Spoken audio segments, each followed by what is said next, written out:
Hello and welcome. You're watching NewsX. I am Rishab Gulati. On a day when this subcontinent and many parts of the world celebrate in Indian mythology and folklore the victory of good over evil, what is hopeful and remarkable is that amidst all the evil that we have seen and will see, there are these remarkable stories across the world, and this country that I happen to live in is one of them. Just think of it. Before 1947, an undivided India goes through 2 centuries of inhuman torment.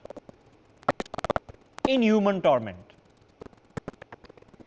More people died in the 2 Bengal famines created by the British in this country than the entire fatalities under Hitler's Jewish Holocaust. And yet when the British left, we sought no revenge, bore no great animosity. Even to this day, we are told by their now former Home Secretary that the British Empire was a good thing for the world. Wow. When the country was divided again by the British and Pakistan was created,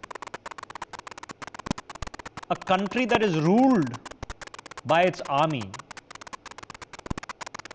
which is again quite remarkable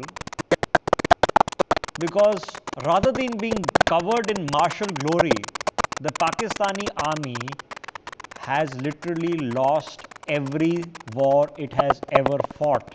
In fact, Pakistani regular troops operating under their former army chief are getting their bums kicked in Yemen as we speak. Think about it. 47-48 under Lieutenant General Cariappa, they were beaten back. 65 defeated. 71 humiliated. 3 weeks the war is over. An entire eastern wing of the country is gone. You've surrendered in Dhaka and you've given up on Lahore. In 99, Kargil proxy war, again you're defeated. And this is supposed to be the all-powerful Pakistani army that controls the state. And in the Indian state, where the army is not in control, respects and has for 80 years civilian authority, has never stepped out of bounds, has always come out to help in times of trouble, be it war or floods or natural disasters. That army remains more motivated and more victorious. So at times, sometimes we get to break away from the mundane that consumes us. News, what happened today, and he said this and he insulted him and this happened and oh my God. Let's take a slightly larger picture, a bird's eye view, a step back. And let's pick up from what our Prime Minister had to say today, keeping up his 8th year tradition of celebrating Diwali with the troops, this time in Kargil. Remember, he started the same tradition when he became Prime Minister, has been to Siachen and other sectors on the front lines, Ladakh, over the past few years. He said something very interesting. From the time of Ramayana and the Mahabharata, from Lanka to Kurukshetra, we have never been a people that has sought war. The Sarnath lion, which is our emblem, the 16-spoke wheel which resides beneath it and is part of our national flag, is called the wheel of Dhamma. Now, Dhamma is a governance philosophy dating back to Ashoka. Let me put this in historical perspective for you. Ashoka is the grandson of Chandragupta Maurya. Chandragupta Maurya is a contemporary of Alexander the Great of Macedon. So we're talking about just over 2000 years ago. 2000 years ago, in the largest political entity that existed in the Indian subcontinent, that went from Odisha till Afghanistan under Ashoka, it's called the Mauryan Empire.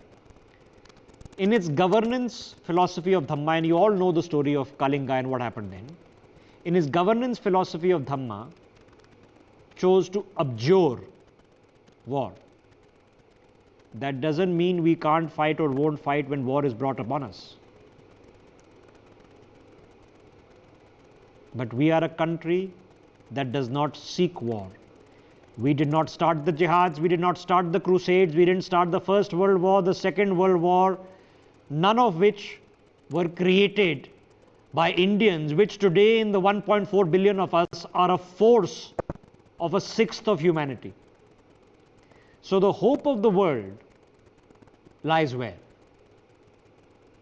When we talk about the final thesis of humankind, as argued by Francis Fukuyama in his book The End of History and the Last Man, the final thesis of humankind, that definition cannot and will not be written in Washington, a country that was formed by the massacre of the Aborigines and the Native Americans and through 150 years of slavery, which to this day remains an almost exclusive Anglo-Saxon Caucasian country. It can't be found north of our border in the Emperor Xi Jinping's domain, where a 90% Han majority oppresses its Muslim Uyghurs and its Buddhist Tibetans, oppresses to the point of near obliteration. It can only be found here. So let's pick up that thought on this day. This is what the Prime Minister said. Listen in, it's very short soundbite, and then we'll pick up this conversation. Listen in. हम उस परंपरा को मानने वाले हैं जहां युद्ध को हमने युद्ध को कभी पहला विकल्प नहीं माना है। हमने हमेशा,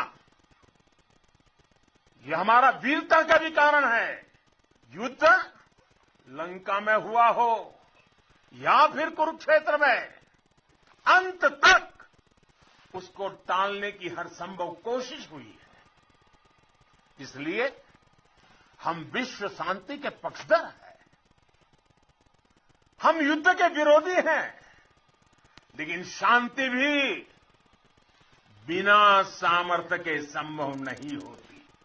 अगर कोई हमारी तरफ नजर उठाकर देखेगा तो हमारी तीनों सेनाएं दुश्मन को उसी की भाषा में मुंहतोड़ जवाब देना भी जानती है।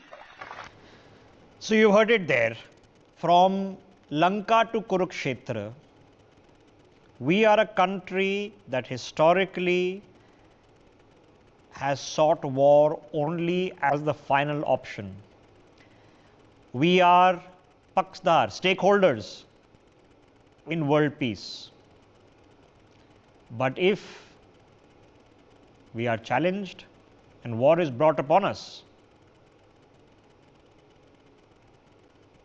need I say more?